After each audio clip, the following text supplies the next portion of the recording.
اللہ میں نے تو خیر کے سوا کچھ بھی نہیں دیکھا، بس آٹا گوندتے گوندتے ان کو نیند آ جاتی ہے تو بکری منہ مار کے کچھ آٹا لے کے چلی جاتی ہے، اس کے سوا تو میں نے کچھ نہیں دیکھا۔ یہ سن کر آپ مسجد میں گئے تو اوس و خزرج دونوں قبیلے جمع تھے، عبداللہ بن ابی خزرج سے تھا، تو آپ میں قربان جاؤں یا رسول اللہ آپ پر، آپ کے اخلاق پر، آپ کے ظرف پر۔ سارے مدینہ کو پتہ ہے کہ یہ خبیث بیٹھا ہے منافق عبداللہ بن ابی جس نے یہ ساری تہمت چلائی ہے، لیکن میرے نبی نے ممبر پہ کھڑے ہو کر کیا کہا؟ کبھی زندگی پر نام نہیں لیا۔ میں نے یوٹیوبروں سے کہتا ہوں اللہ کے واسطے سیرت پڑھ لو، تمہیں پتہ چلے بولنا کیسے ہے، تمہیں پتہ چلے گفتگو کا انداز کیا ہوتا ہے۔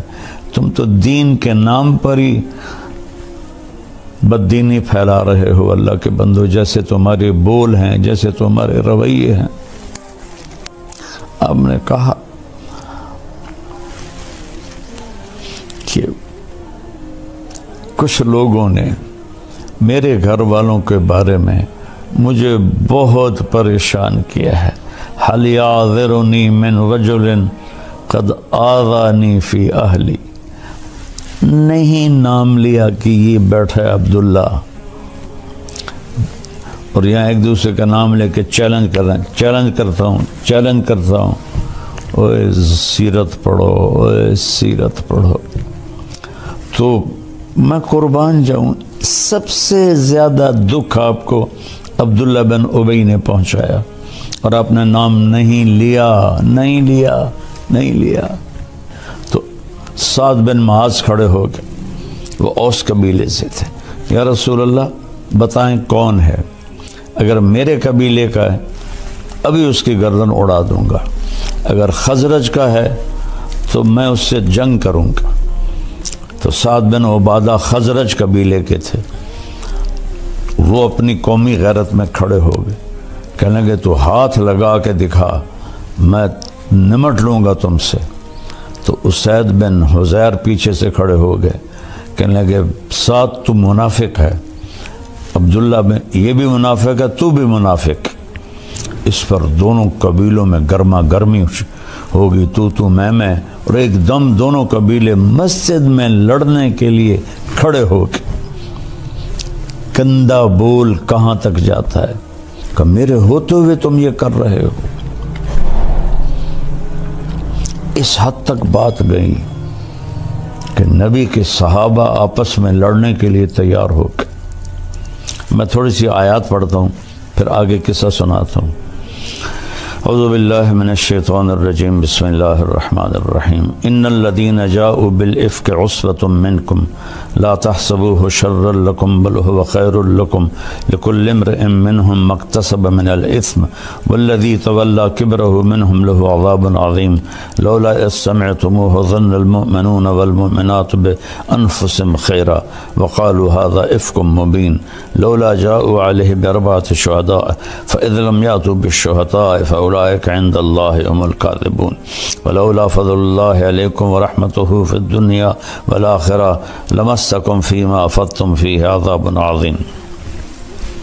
جو لوگ، اچھا ایک تفسیر ہے علامہ زمخشری رحمۃ اللہ کی کشاف، بڑی تفسیروں میں ہے، ان آیات کے ذیل میں وہ فرماتے ہیں کہ پورے قرآن میں اللہ کفر، شرک، خدائی کے دعوے پر بھی اتنا ناراض لہجے میں نہیں بولا جتنا ان آیات میں غضبناک ہو کر اللہ کا کلام اترا ہے، جتنا غضبناک ہو کر اللہ کا کلام اترا ہے، اتنا کسی جگہ بھی اللہ نے اپنے غضب کا اظہار نہیں فرمایا۔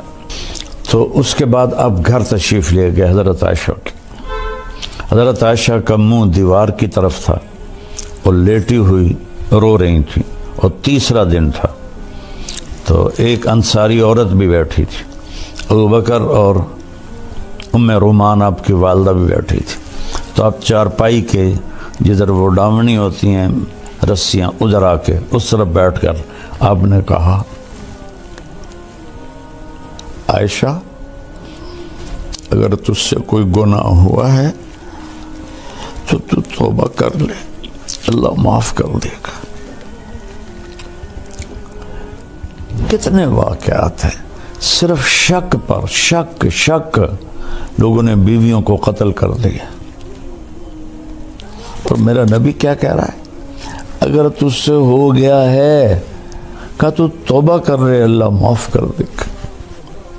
کتنے لوگ قتل ہو گئے۔ جب دریائے راوی بہتا تھا اور ہمارا گاؤں دریائے راوی کے بالکل قریب تھا، تو کتنی بچیاں بے گناہ قتل ہو کے راوی میں بہہ گئی۔ اور اگر کسی نے کیا بھی ہے تو اس کی یہ سزا تو نہیں کہ اسے قتل کر دیا جائے۔ بیٹا زنا کرے، او جی چھوڑ چکرنے، بیٹا زنا کرے، لڑکے ہیں کر لیتے ہیں، ہو جاتے ہیں۔ بیٹی سے یہ کام ہو جائے، ٹک دیو وٹ دیو۔ میں تو آپ کو اپنے گاؤں کی ثقافت بتا رہا ہوں جو میں آنکھوں سے میں نے دیکھا، یہ ظلم ہوتے میں نے دیکھا بچیوں پر، بیٹیوں۔ میرے اپنے خاندان میں واقعات ہیں۔ ہم جنگلی لوگ ہیں، پرانے جاگیردار نظام میں جکڑے ہوئے ہیں، نہ دین کا ہوش تھا نہ دنیا کا ہوش تھا۔ بیٹے نے روزانہ کنجر خانے جانا ہے، زنا بھی کرنا ہے، شراب بھی پینی ہے، چھوڑ چکریں جی ہو جاندہ، شادی ہو سی تو ٹھیک ہو جیسے، بیٹی پہ شک پڑ جائے اور خدا نہ خواستہ کچھ اس سے ہو بھی جائے، بشر ہے، وٹ دیو۔ ایک واقعہ مجھے یاد آتا ہے، اس بدبخت نے اس طرح ٹوکا لے کے ٹکڑے ٹکڑے کر کے اس کے ٹکڑے دریا میں پھینکوا دیے تھے۔ کاش تم اپنے نبی کی زندگی پڑھتے، نہ تمہیں موبائل سے فرصت ہے،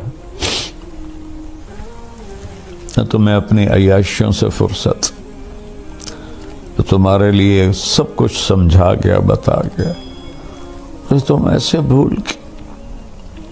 وہ تو آسمان پر بھی پکار رہا ہوگا، کبھی ہم بھی تم میں بھی چاہ تھی، کبھی ہم بھی تم میں بھی راہ تھی، کبھی ہم بھی تم بھی تھے آشنا، تمہیں یاد ہو کہ نہ یاد ہو۔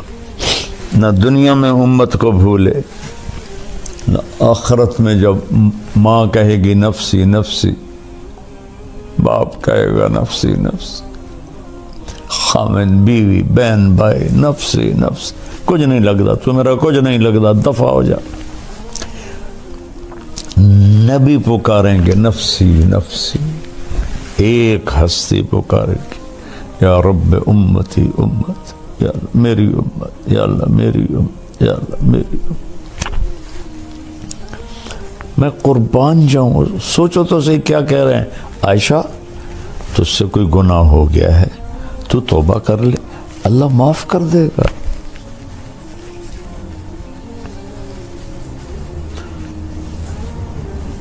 ایک واقعہ مجھے یاد آ گیا،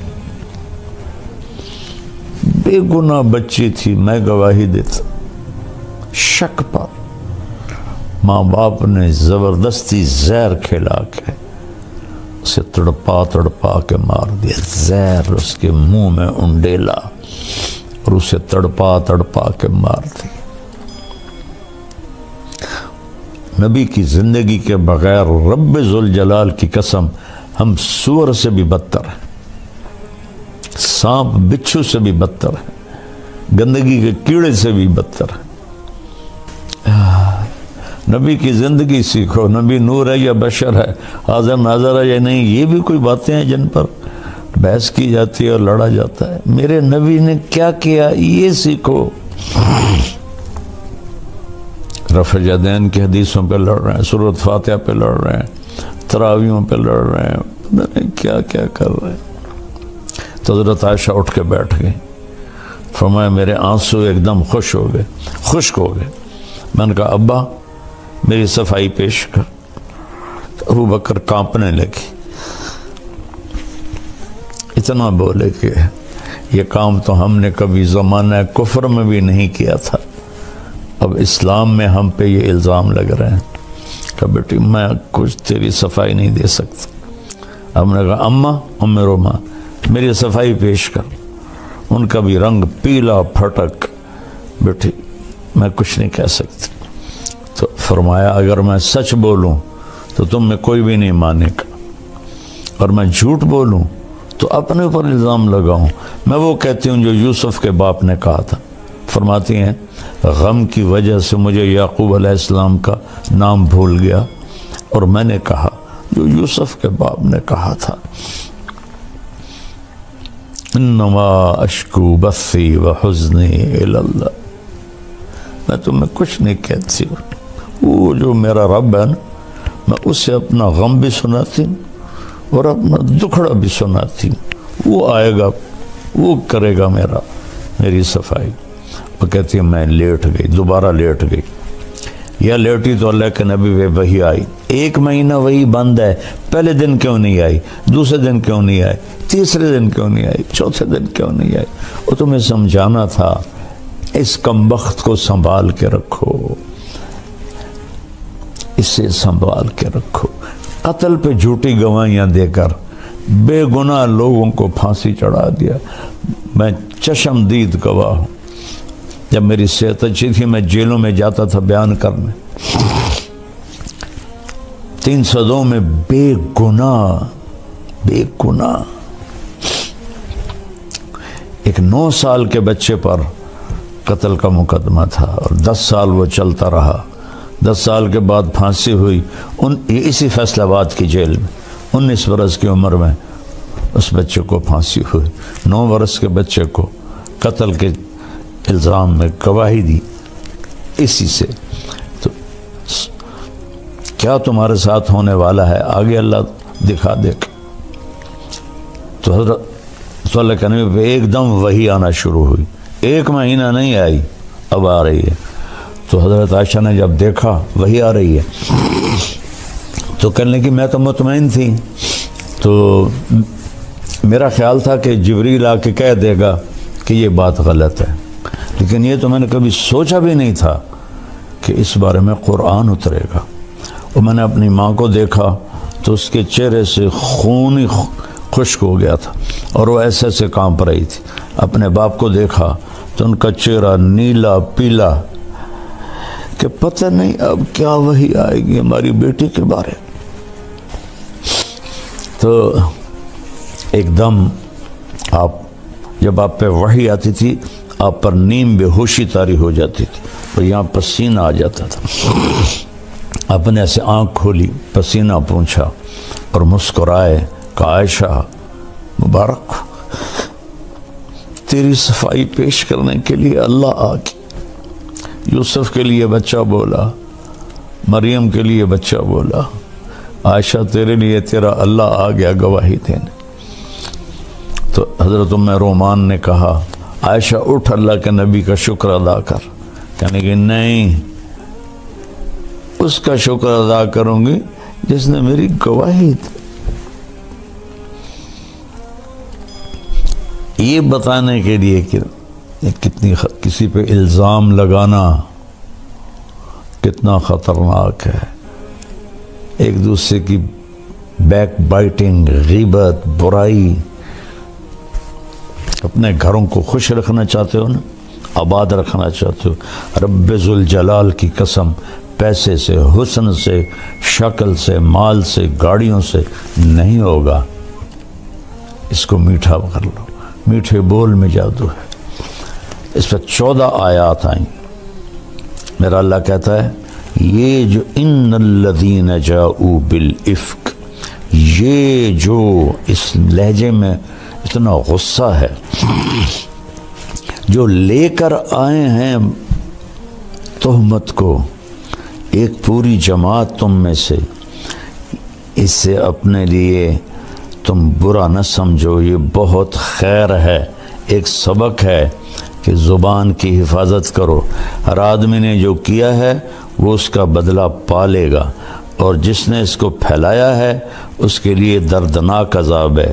جب تم نے سنا تھا تو تم نے کیوں نہ کہا کہ یہ بہتان عظیم ہے؟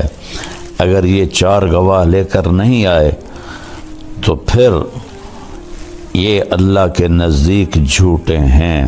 اگر اللہ کا فضل اور رحمت تم پہ نہ ہوتا تو تمہیں میں دردناک عذاب دیتا۔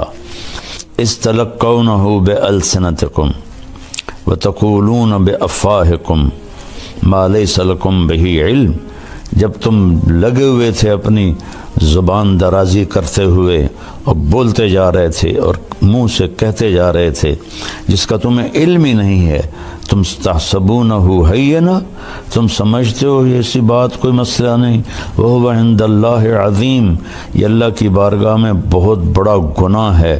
لولا اذ سمعتموہ قلتم ما یکون لنا ان نتکلم بہذا سبحانک ھذا بہتان عظیم۔ واہ اماں جان عائشہ، جیسے تجھ پر رب بولا ہے ایسا کسی پہ نہیں بولا، کسی پہ نہیں بولا۔ یہ اس میں ایک پیچھے بڑی حکمت بھی ہے کہ حضرت خدیجہ کا درجہ امہات المومنین میں سب سے بڑا ہے، لیکن حضرت عائشہ پہ آنے والے زمانے میں لوگوں نے زبان درازی کرنی تھی، تو اللہ تعالیٰ نے خود گواہ بن کر فرمایا جب تم نے یہ سنا تھا تو تم نے کیوں نہ کہا کہ ہماری جرت نہیں کہ ہم بولیں، سبحانک، یہ تو بہت بڑا بہتان ہے، جھوٹ ہے۔ یعظکم اللہ ان تعودوا لمثلہ ابدا ان کنتم مؤمنین، ایمان والے ہو تو میں تمہیں وارننگ دے رہا ہوں، آئندہ ایسا کبھی نہ کرنا۔ یبین اللہ لکم الآیات واللہ علیم حکیم، اللہ تمہیں بتا رہا ہے اپنی نشانیاں اور اللہ علم و حکمت والا ہے۔ ان الذین یحبون ان تشیع الفاحشۃ فی الذین آمنوا، جو لوگ چاہتے ہیں کہ ایمان والوں میں فحاشی پھیلے ان کے لیے عذاب علیم ہے، دنیا میں بھی اور آخرت میں بھی۔ واللہ یعلم وانتم لا تعلمون، اللہ جانتا ہے تم نہیں جانتے۔ ولولا فضل اللہ علیکم ورحمتہ فان اللہ رؤوف الرحیم، اگر اللہ کا فضل نہ ہوتا، اس کی رحمت نہ ہوتی اور اللہ رؤوف الرحیم نہ ہوتا تو تم سب کو اللہ تباہ کر کے رکھ دیتا۔ ایک صلہ تو اللہ نے یہ دیا، قرآن اتارا، دوسرا صلہ یہ دیا کہ واحد نبی ہیں جو بیگم کے سینے پر سر رکھے فوت، مات فی سحری و نحری، فرمایا میرے نبی میرے سینے اور ٹھوڑی کے درمیان فوت ہوئے، اور آخری چیز جو آپ کے منہ میں گئی ام عائشہ کا لعاب گیا کہ آپ کے بھائی عبد الرحمن بن ابو بکر داخل ہوئے، ان کے ہاتھ میں مسواک تھی، تو آپ کی نظریں مسواک پہ پڑ گئیں، ایسے دیکھے جا رہے ہیں، بولا نہیں جا رہا، دیکھے جا رہا، تو کہا یا رسول اللہ مسواک کرنا ہے؟ تو انہوں نے کہا ہاں، تو اپنے بھائی سے مسواک لیا، چبایا تو آپ کا لعاب لگا ہوا تھا، ان کو اللہ کے نبی کو دیا، انہوں نے لے کر مسواک کیا تو ام عائشہ کا لعاب آپ کے منہ میں گیا، اور وہیں سینے پر سر رکھے آپ کے آخری الفاظ تھے الصلاۃ وما ملکت ایمانکم، میری امت ایک نماز نہ چھوڑنا، ایک نوکروں پر ظلم نہ کرنا، نماز بھی چھوٹ گئی اور غریبوں پر بھی ظلم کی حد ہوگی، اور پھر آخری لفظ سے اللہم الرفیق الاعلیٰ، یا اللہ اپنے پاس بلا لے، اور واحد نبی ہیں جو اپنی بیوی کے حجرے میں دفن ہوئے، حضرت ام عائشہ کے حجرے میں دفن ہوئے، وہ اتنے اعلیٰ مقام کی ماں ہیں کہ جس کی کوئی انتہا کوئی نہیں، اور آپ کے محبوب ترین ساتھی ابو بکر اور عمر آپ کے دائیں بائیں سوئے۔ ایک دن آپ مسجد میں داخل ہوئے، ادھر ابو بکر تھے ادھر عمر تھے، تو آپ نے صحابہ سے فرمایا ہمیں دیکھ رہے ہو؟ کہا جی، ہاکذا نحشر یوم القیامہ، اس طرح قیامت کے دن ہم اٹھائے جائیں گے، میرے ادھر ابو بکر ہوگا ادھر عمر ہوگا۔ تو اللہ تعالیٰ ہمیں قرآن پڑھنے کی توفیق دے، قرآن پڑھو۔ اور یہ بہت بڑا سبق ہے، حضرت عائشہ کا واقعہ، اس پہ قابو رکھا کرو، اللہ آپ سے بہت راضی ہوگا۔ السلام علیکم ورحمۃ اللہ وبرکاتہ۔ بسم اللہ الرحمن الرحیم۔ میرے محترم بھائی بہن، بچے بچیاں، سننے والے، کمال کر رہی ہے۔ اے ایمان والو، ایک ہمیں عزت دی۔ اللہ تعالیٰ نے یہودیوں کو کہا قرآن میں، یا ایھا الذین ہادو، اے یہودیوں، اور عیسائیوں کو کہا قالت النصارى، اے نصرانیوں، ٹھیک ہے؟ حالانکہ وہ بھی اہل کتاب ہے، ایک کے پاس تورات ہے، ایک کے پاس انجیل ہے۔ اللہ ان کو بھی یا ایھا الذین آمنوا کہہ سکتا تھا، نہیں، اے یہودیوں، اے نصرانیوں۔ نصرانی عیسائی کو کہتے ہیں۔ جب ہمیں بلانے لگا تو سارے جنید بغدادی تو نہیں ہیں، چور، اچکے، بدماش، زانی، قاتل، ڈاکو، شرابی، جواری، رشوت خور، دو نمبری کرن والے، کروڑوں ارباں پے ہوئے ہیں۔ اللہ سب کو کہتا ہے اے ایمان والو۔ کیا کہوں میں؟ اے ایمان والو۔ ساری ہماری برائیاں دیکھتا ہے، پھر کہتا ہے اے ایمان والو۔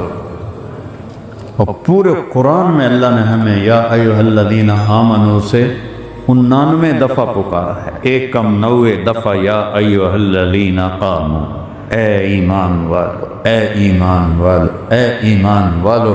یعنی اللہ ہماری گواہی دے رہا ہے ایمان کی۔ اللہ کو پتہ ہے سب دو نمبری اکٹھے ہوئے ہیں، لیکن اللہ پھر بھی کہتا ہے میں گواہ ہوں تم ایمان والے ہو۔ اس سے بڑی عزت اور کتنی لانی؟ ایک ہمیں عزت دی، پھر اپنے محبوب کو عزت دی کہ جب میں اس کا رب اور میرے فرشتے اس پہ درود بھیجتے ہیں تو اے ایمان والو، تم تو اس کی امت ہو، تم بھی اس پر درود و سلام بھیجو۔ اور اللہ نے 8 نبیوں سے بات کی ہے قرآن میں۔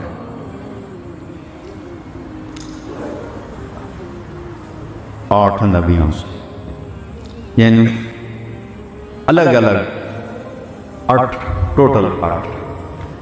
اپنے نبی سے 227 دفعہ قرآن میں بات کی ہے، 227۔ ہواج فائر نہیں کر رہا، تم ٹھیک سے دس رہے ہیں، ممبر پہ بیٹھو ہیں۔ 227 دفعہ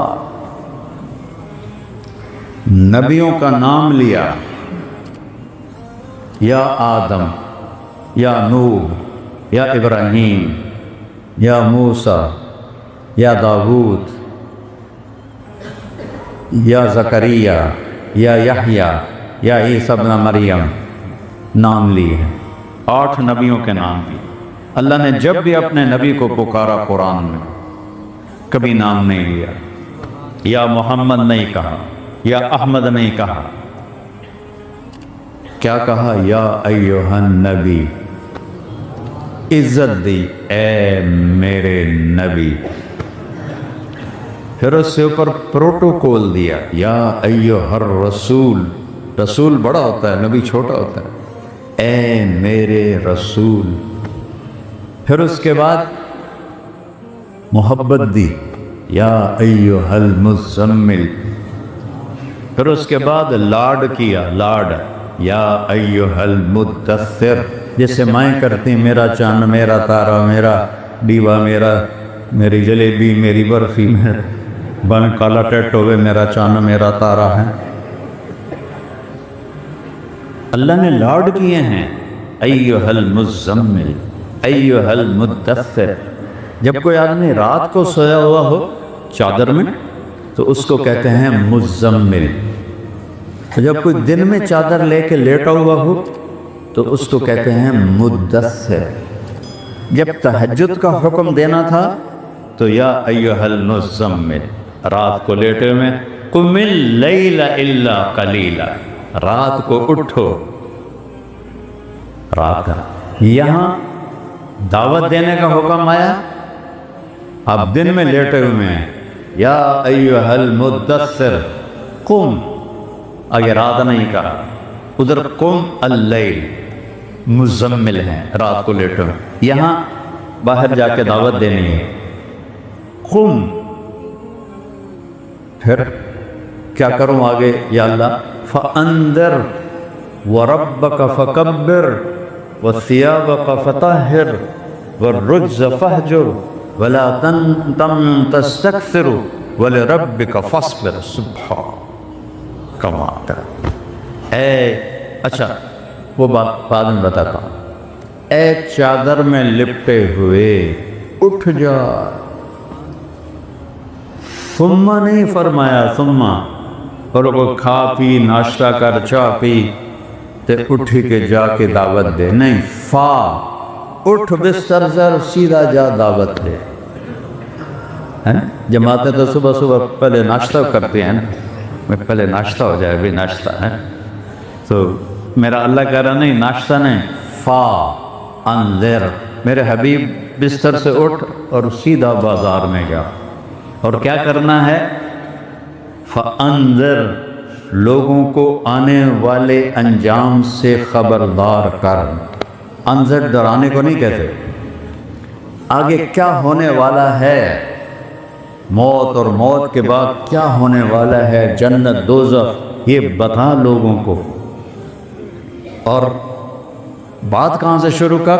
وَرَبَّكَ فَكَبِّرْ، سب سے پہلے رب کی بڑائی بول، کیونکہ دعوت کا پہلا بول ہی اس کی بڑائی ہے، اللہ اکبر۔ اچھا یہ آیت بڑی عجیب ہے، پورے قرآن میں اس جیسی ایک آیت نہیں ہے، یہ واحد اکیلی، وَرَبَّكَ فَكَبِّرْ۔ ادھر سے میں قرآن پڑھ رہا ہوں، سورۃ مدثر، یا ایھا المدثر قم فانذر وربک فکبر، اسی کو میں الٹا پڑھوں تو پھر بھی بنتا ہے وربک فکبر، یہ ربک فکبر، یہاں سے شروع کر کے یہاں پہنچو تو آیت بنتی ہے ربک فکبر، ادھر سے الٹا شروع کرو اور یہاں پہنچو تو پھر بھی بنتی ہے وربک فکبر۔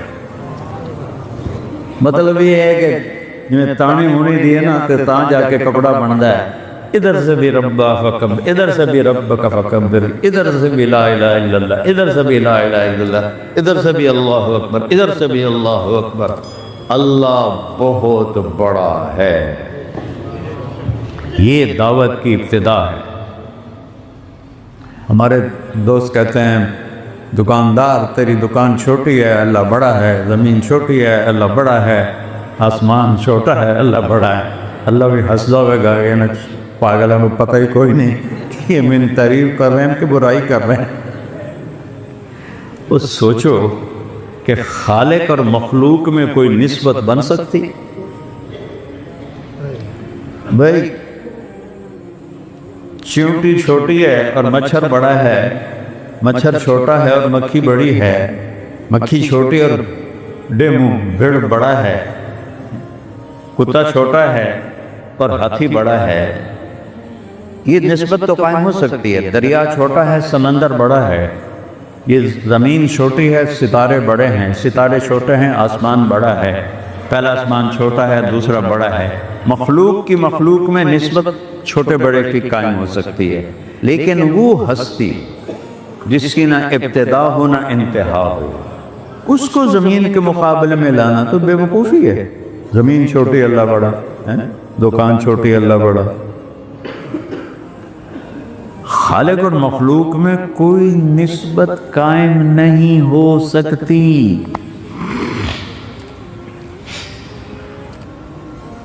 اللہ اکبر، اللہ اکبر۔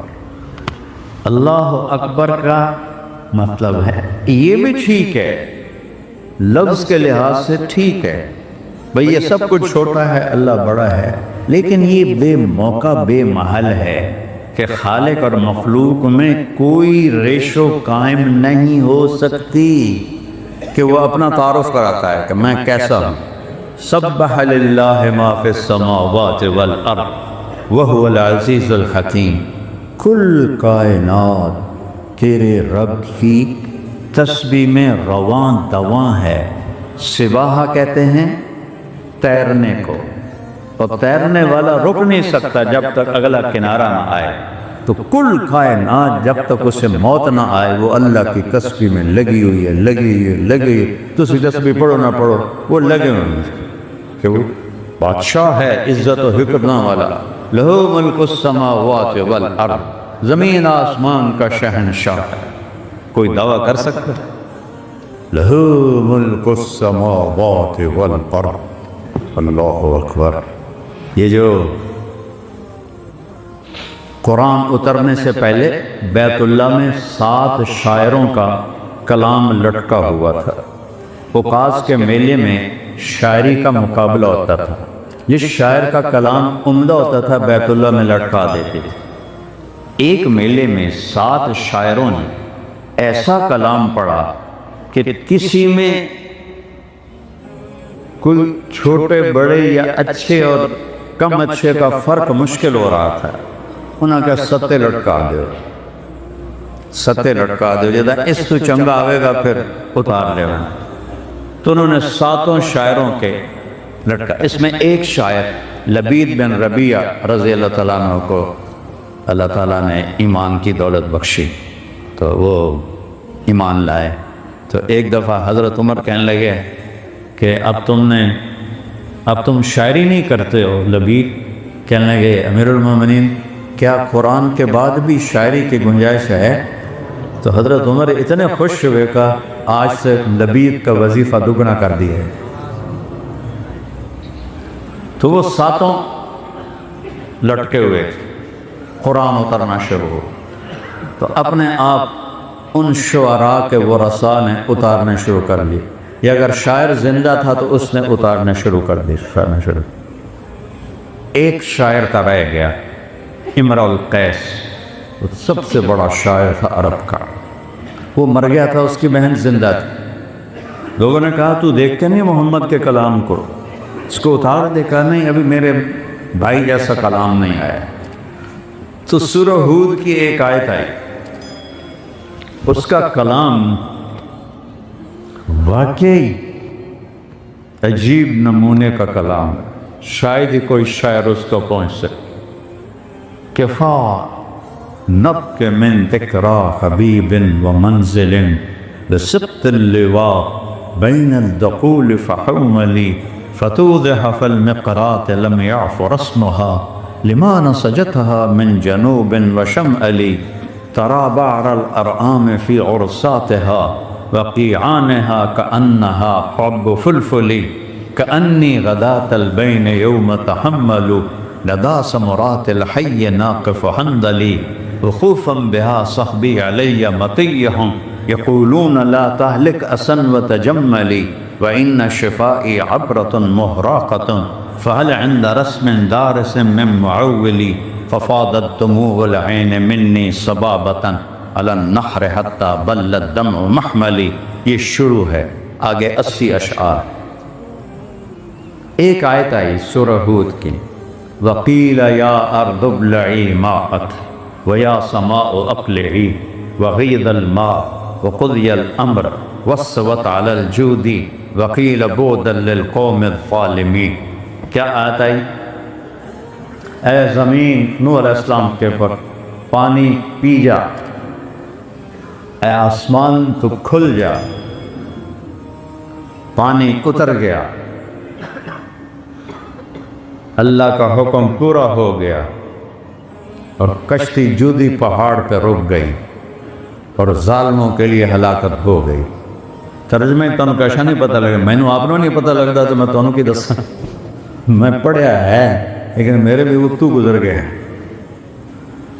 اس میں 19 الفاظ ہیں اور 21 حسن کلام کی قسمیں ہیں. کلام کو خوبصورت بنانے کی قسمیں ہوتی ہیں. 19 الفاظ میں 21 اقسام ڈالنا یہ رب کے سوا کوئی نہیں کر سکتا. لیکن اس نے کس بات پہ اتارا؟ اس نے جا کے نا اپنے بھائی کا کلام اتار دیا. تو لوگوں نے پوچھا ہوں کیوں لائے؟ کہا لا یخاطب السماوات والارض الا ربهما، اس نے کہا کہ زمین آسمان کو خطاب صرف اس کا رب ہی کر سکتا ہے اور کوئی نہیں کر سکتا۔ یا ارض ابلعی ماءک یا سماء اقلعی، زمین آسمان کو شاعر کی ہمت نہیں کہ اے زمین تو یہ ہو جا، اے آسمان تو یہ ہو جا، زمین آسمان کو زمین آسمان کا رب ہی کہتا ہے اور کوئی نہیں کہہ سکتا۔ اتار گیا اس نے اپنا کہا، تو میرے رب نے